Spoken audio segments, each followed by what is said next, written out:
James Corden's reaction to being cancelled officially due to a new scandal. You know, I don't know James Corden personally, right, but he's always going on in interviews about how brilliant he thinks I am, right? And the feeling is not reciprocated.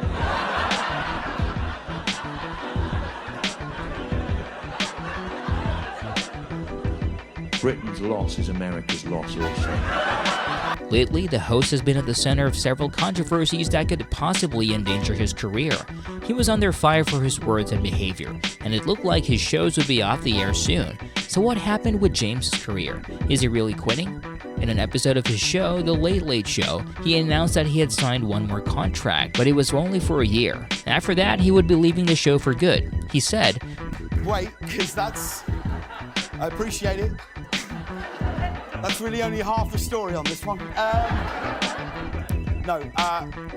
The other half is, the sadder news is I've decided to sign for one more year on the show, and that this will be my last year hosting The Late Late Show. Don't you dare." James was planning to leave Los Angeles and go back to the UK to be with his family. He had been working for years and is now the perfect time to focus more on his family, but no one was buying his reasons. Everybody knew that the real reason he was packing his bags was because of the recent controversies he was in. Some fans were saying that even before he became worldwide famous, James' name would always be dragged into scandals. He was accused of copying jokes from his fellow comedians and using their material for his show. UK comedian Ricky Gervais was surprised when he heard James telling one of his jokes on his late night show. In an October episode, James gave a monologue about Elon Musk's acquisition of Twitter. He said, "When you see Elon Musk talk about Twitter, he does this thing where he goes, well, it's just town square, but it isn't. Because if someone puts up a poster in the town square that says guitar lessons available, you don't get people in the town going, I don't want to play the guitar. I want to play the piano, you piece of crap. Well, that sign wasn't for you. It was for someone else. You don't have to get mad about all of it." Everyone who saw this episode right away knew that it was very similar to Ricky's 2018 stand-up show. Because if someone puts up a poster in a town square that says guitar lessons available, that's like going into a town square, seeing a big notice board, and there's a notice, guitar lessons. Like, you don't get people in the town go, "I don't want to play the guitar!" And you go, "But I don't want guitar lessons." I mean, that sign wasn't for you. It was for somebody else. You don't have to get mad about all of it. Fine, it's not for you then. Just walk away. Don't worry about it. The host was criticized shortly after the episode aired, and he apologized for it. He admitted that it was not his own, but he was unaware that it was originated from Ricky. James tweeted from the Late Late Night Show account and wrote, "Inadvertently told the brilliant Ricky Gervais joke on the show last night. Obviously not knowing it came from him. It's brilliant because it's a Ricky Gervais joke. You can watch all of Ricky's excellent specials on Netflix." Ricky was not happy about it, but he still chose to forgive and understand James' side. He felt sorry for the host and was even gracious to him when James contacted him directly to discuss the matter. In his appearance on Headliner's podcast, he said, "I said if your writers were in the back of the room when I was warming up and you got it out there before I did it on Netflix, but whatever you think of James Corden, there is no way he knowingly ripped off my joke and thought he'd get away with it." He believed that he handled the situation well and found it really funny. He continued saying, "I didn't know how it had happened, and I thought it was funny. I thought it was absurd that it was such an obvious ripoff. But again, I don't know how he got to it because the writer must have walked him through and said, do this and do that. Or he saw it 5 years ago and completely forgot about it and thought he'd make it up. That can happen as well. There are some plagiarists, but a lot of it is genuinely accidental. So that's clearly my routine, but I don't think he came up with it at all. I think a writer pitched to him and didn't tell him it was mine, or the writer forgot." Ricky defended James and believed that the host had never intended to steal his jokes. "I don't know, I want to be fair, but what I don't believe is James Corden watched that and thought I can just rip that off. There's just no way. There's no way James Corden watched that and thought I can get away with this. It was the biggest special of the year. There's no chance he thought I can rip him off. He was horrified. No chance.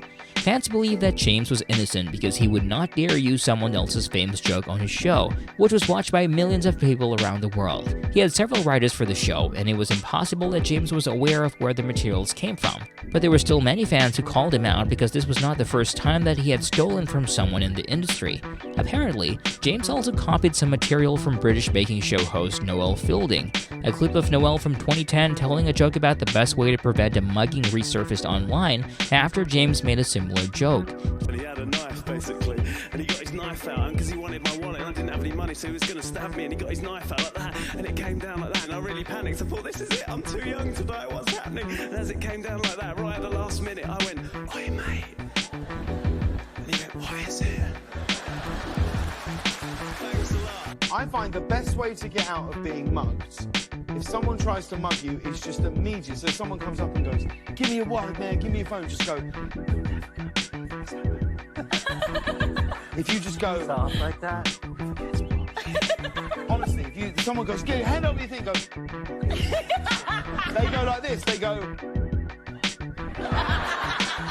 And it gives you time, you just run, you bomb. Fans quickly pointed out that James could not make his own material and would rather copy from other comedians. However, James seemed not to be bothered by all the hate and criticism, for he still attended the premiere of his new comedy series on Prime Video, Mammals. He was also spotted out with some TV producers and fans in the industry, but people were starting to lose interest in him. When fans watched him, they would be second-guessing whether the jokes he told were his own or copied from other comedians. After the messed-up stealing of jokes incidents, James was still not humbled by those experiences. He had been criticized again because he was rude and unkind, just like Ellen DeGeneres. He too was only nice on TV. Keith McNally, the owner of one of Manhattan's notable restaurants, reprimanded James for being abusive and rude to the waitstaff on 2 separate occasions. James found a strand of hair in his food, and naturally he reacted ungraciously. He showed it to the manager, who was very apologetic. He demanded free food and drink so that he would not write a bad review about the restaurant. On another occasion, he was not happy when the waiter served his wife the wrong order of omelet. His wife ordered an egg yolk omelet with Gruyere cheese, but he noticed that there was a little egg white in it. He demanded that the order be changed, and the waiter complied. But when the order came back, he was still furious because it arrived with home fries instead of salad. After this incident, Keith banned the host from coming to his restaurant. He used some time in his show to explain what really happened. He said, In the heat of the moment, I made a sarcastic, rude comment, right, about cooking it myself, and it is a comment I deeply regret. Like, I understand the difficulties of being a server. I worked shifts at restaurants for years. He also said that he called Keith to apologize for his behavior. I had said, and we had a good talk. He appreciated the call. I was happy that we got to clear the air, and I felt like we dealt with it privately, you know, but by this point, the story was out there, and well, people were upset. Everybody getting upset, and I accept everybody's opinion. I also hate, as I said to the owner that day, that I've ever upset anybody, ever. It was never my intention. It just wasn't. And I love that restaurant. I love the staff there. I hope I'm allowed in again one day. So when I'm back in New York, I can go there and apologize in person, which is something I will absolutely do. Keith was very forgiving to James and lifted the ban, but things quickly took a wrong turn again when an interview of his with the London Times was published. He denied the whole thing.